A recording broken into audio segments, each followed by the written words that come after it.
Welcome to another free tutorial video from Cebas Visual Technology. In this video we will discuss the SurfaceForce Operator. This operator was introduced in thinkingParticles 6.7. Before we do so, let's have a look what it does. We can all see here a plane that is deformed and animated, and it somehow affects the particles. Let's have a look how we did the setup for the scene. The first thing we did in our Create Dynamic set is use an object to particle to get in all the objects from the scene and turn them into particles.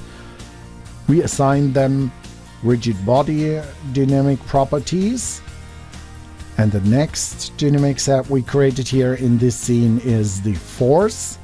That is a downward force simulating the gravity. Our last dynamic set is the simulation dynamic set, where we just have a bullet physics solver in here to simulate rigid body dynamics. Let's go back to the force dynamic set. We also have the surface force sitting in here. Now we want to explore a little bit what the surface force does and how we can use it. In this scene we just use simple particles, and those particles are affected by the surface force. We pick the plane 01, and this is a standard plane, as you can see, with a wave modifier on top of it and an animated face value. So the face is animated and we can see the waves are running through the object. And those waves somehow affect the particles above. But before we go into the details of setting it up, we have to see and check out how we can control it. There's the object axis based on our plane where the forces should affect our particles. Then we have different types of forces. We have force and velocity. And then we have this force multiplier that just multiplies the strength of our force. So let's just do a little bit a test and increase the multiplication factor of the force. Let's set it to 5, which is a really high value for now, but as you can see, the particles shoot up in the sky, so let's just put it back to 1. So that is your strength of the force field. The next thing we have is also an intensity and a type of force. The type of force right now is a lift. Let's have a look what other forces we have. The first one is pressure. Pressure works in a way that it adds a pressure-like force to the particles. Keep in mind, the object has to be animated for the first 3 types of forces we can choose. The next force we have is move. Same rule applies. The object needs to be animated, and as you can see, the move just pushes the objects forward in a one-to-one relationship of the object deformation underneath. And here's our first force we had right from the beginning. That's the lift force. It just moves the particles up and down according to the animation of our deforming object. The next force I would like to check and discuss here is the directional force. You can add any directional force to the setup, and you can even visualize this force. Just go to the show, choose the directional, and it will show you indicators how and where the force is applied. Now when you adjust the direction and you're sitting at frame 0, what we do now, you can actually see where this force is pointing. So all the forces applied can be really nicely predicted, and you have always full control of your setup. The next thing I want to discuss is the attenuation features or functions we have in here. So right now the force field is unlimited, so there's no attenuation happening. So it doesn't matter where your surface deformation object sits. You can control the attenuation with the standard gradient, where 0 means no force at all and white means full influence of the force. Let me just turn on the attenuation, and we also have a visualization for the attenuation, which is very helpful because it makes us see where the attenuation stops and how it affects our particles in the scene. So now with the attenuation, the influence is different than from before. That is a really powerful feature to control where effects happen and where not. So let me just turn off the attenuation so that we don't see that. Right now we're back to unlimited, and for the next set of features we are going to load a new scene. Remember when I said the first types of forces are meant for animated objects? Now we are going to explore a non-animated surface force object. Also we are using simple particles here, and we are placing them on a 2D plane and see what happens. Let's have a look at the scene first. In our create section we are going to create our particles here that are lying on a 2D plane, and we are doing that in a way that we just use a random operator that will give us a random number between -60 and 70. We feed these random numbers into the x and y scale value, and we are setting z value to a fixed number of 5. So right now this 2D plane of particles is just floating there above the box object. And here's our position bourne that just creates these 30,000 particles. The next dynamic set is meant for our forces. We have a gravity force and we have our surface force operator. The gravity force is nothing complicated or fancy. It's just a downward force as usual to simulate some gravity, so all the particles will fall down onto our floor of the surrounding object. Then we also have a simulation dynamic set, and in this simulation dynamic set we have a U deflector that is just meant to keep the particles inside of our bounding box. So again, also nothing really fancy or special or amazing here, just a simple straightforward setup.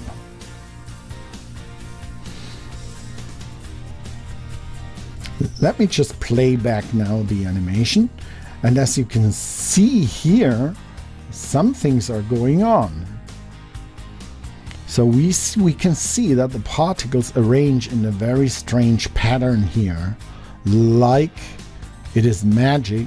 It builds out or forms this shape where the particles like to settle or arrange themselves. So that's how it looks like. But we all know our surface force operator is causing this kind of particle animation or particle effect. And all we did is we have a plane underneath with a displacement operator on there. So that's the whole magic we have here. So the surface deformation of our plane underneath is controlling the particles above. And based on the deformation or the angle of the deformation, we calculate vectors or force field vectors, and we move the particles accordingly. So let's have a look how this is done and what we did to get the effect. So first let me select this surface force. And in the surface force we can see we picked the plane and we did some setups here. But before we go into the settings of the surface force, let's have a look at our displacement, how we did that. And our displacement is pretty simple. It's just a swirl procedural texture, and that's it. There's now no magic, nothing crazy going on. We just use the swirl along with a mask where we can fade out the corners or the edges of our map. So if we were to adjust our swirl, you can see it affects the particles in a one-to-one relationship. So now the shape it creates, or where the particles move to, is reflecting our deformed surface underneath. Also keep in mind this is not animated, so we are now talking about a static force field. This is a static force field effect that pushes or moves the particles above into their positions. So let me just adjust it back to what I think a nicer setup. Let's put 17 in here. So okay, we're back to our surface deformation here. That's all great, and you can see particles move to their preferred position, and all is controlled with this texture map. Let's have a look how we did that. So what we chose here as a type is we have the pressure constant type. And keep in mind, I said all the first three types need an animation to work. But here we just have a displacement with no animation at all. We just use this material and displace the surface. That's all what we did here, so there's no animation going on.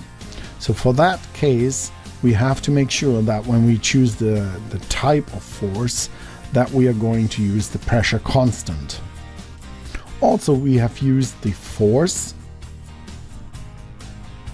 type, and the force itself is an added accelerated force. So with each simulation step, particles become faster and faster because they get added the amount from before on top of it. So if we increase the power, which I did with the intensity, we get the particles faster moving forward. Keep in mind, this is now just particles, so they behave more like a gas. There's nothing binding them to each other. So over time it will just dissipate in all directions, and we will have a gases-like effect when they are accelerated way too much. So let me just put that down to a value of 20. Now let's choose the velocity. As I mentioned, the velocity option is a constant velocity all the time. So it's not an acceleration, it just subtracts the speed it had before and adds this velocity on top of the particle. So the pattern we create now will look completely different. They will all assemble or arrange in one spot. So sometimes this is the preferred behavior of particles, depends what you want to create or what kind of effect you are after. Let me just put that back to force because I like this effect much more. This, for me, it just looks more, a little bit more lifelike or natural. We also have in the type, we have the normal constant, which is also for non-animated surfaces. The normal is just taking the normal as it is, 1-to-1, and we use the normal as our force field. So now you will get an effect where the particles are all moved upwards and to the side, obviously, because the normal is taken, and they just all assemble at the top of our bounding box. So that's the normal constant. So those two work with non-animated deformation objects. Let me choose the pressure constant again, and now let me talk about another force we want to introduce here. The parallel force. The parallel force adds a force that is parallel to the deformation. So let me just visualize the force vector so that you can predict or understand where this force is pointing at. So it's parallel to the surface, so we will get some kind of rotational or movement around. I think the indicators give you a little hint how the objects will now behave, or the particles will behave. So you can see we get now this rotational force. So now our shape or particles are starting to rotate around. And as I said before, they are not bound right now, these particles. There's no other forces, so they behave more like a gas. So if we reduce the power of our force, then we can see we will have a start slowly rotating little galaxy type of effect. Particles will start to rotate outwards. So that is the parallel force that gives you a little bit rotation, and all based on your deformation of the surface of the surface force object. Let me turn back the visualization, turn off the visualization, and now let's go to the next force, the tangential force. That gives us, let me just visualize it, so then you can see much better what it means. Tangential forces are the tangents of your surface normals, and they point outward and inward, so you get a totally different movement, and you can even get an upward movement depending on how you set up the scene. And the real fun starts when you combine the effects. Then you can get a real amazing result. So let me just set both to 60 so that we can see the effect much stronger. But now we have a rotational force and an updrift force. So now we get this little twister-like behavior where the particles leave their 2D plane and move in a rotational behavior upwards. So this is a lot of fun and gives you a huge amount of creative control over your effects.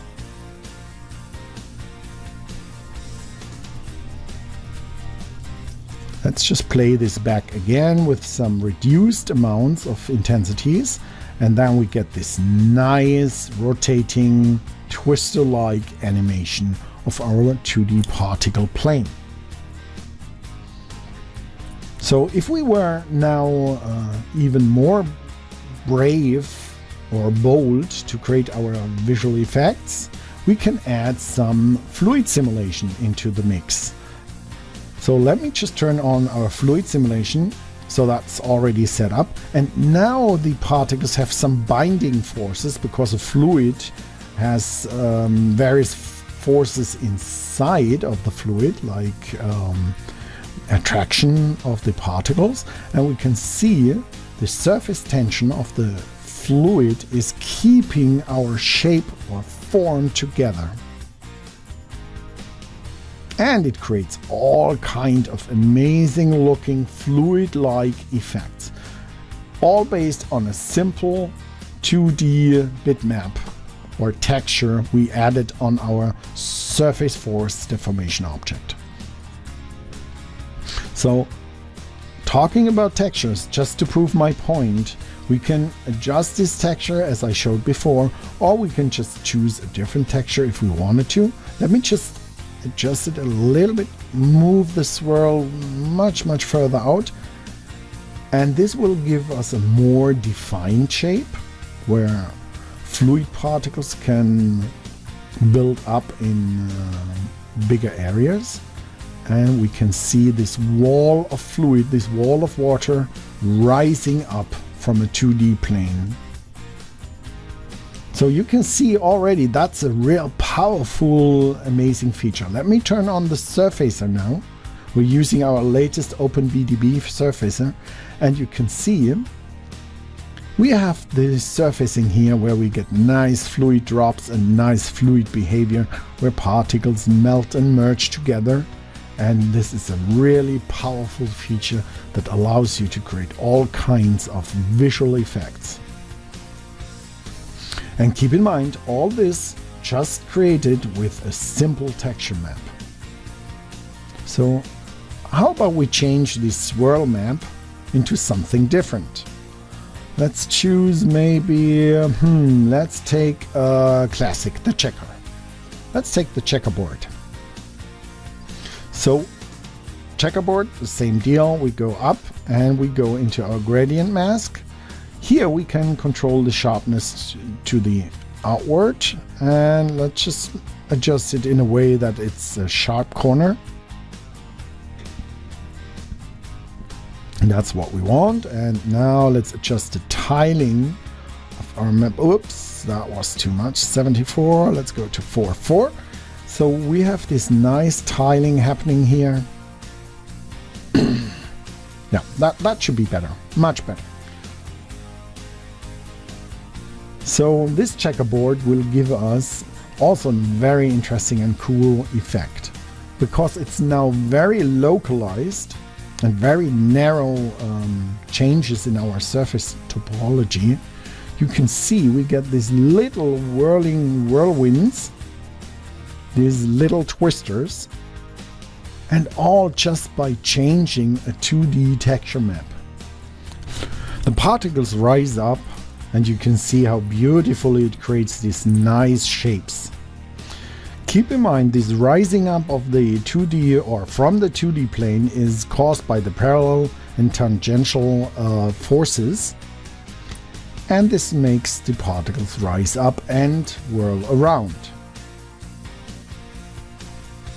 So really creative, powerful feature here. Let me turn on the surface as well, so that we can have a real volumetric look of our creation here. And as you can see, it looks amazing. So, and all this is controlled by a 2D texture map that is placed in a deformation, and that's what we get here. Let me turn off the surface and go back to frame 0, and let's try another one effect. So I'm going to adjust here. Keep in mind, with this mask we can control how far this texture map reaches out. And the next thing we want to do is choose a different texture. We could choose a bitmap, for example, or we just choose the cellular map, which is always a classic. So let's adjust the size a little bit. And then I think, yeah, that's about the right size. I also want to control the spread a little bit. I want it more and more localized, much more localized. So other way around, yeah, really strong localized bumps. So let's see what this does to our particles. And here we go. Isn't that a beauty? Isn't that an amazing visual effect? Just by playing around with the deformation map here, we get these little flower pots swirling up. It's a really nice organic looking effect. Let's just turn on the surface. Look at this. Isn't that crazy? An animation where these things come out of nothing, whirl around, rotate, and lift up into the sky. So that's an amazing, powerful feature you have here.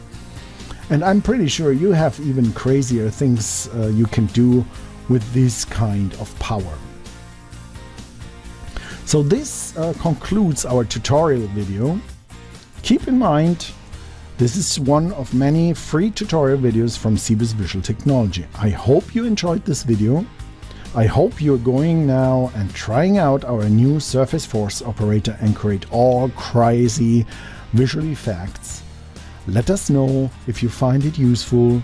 Give us some feedback on the video. Thanks again. See you next time.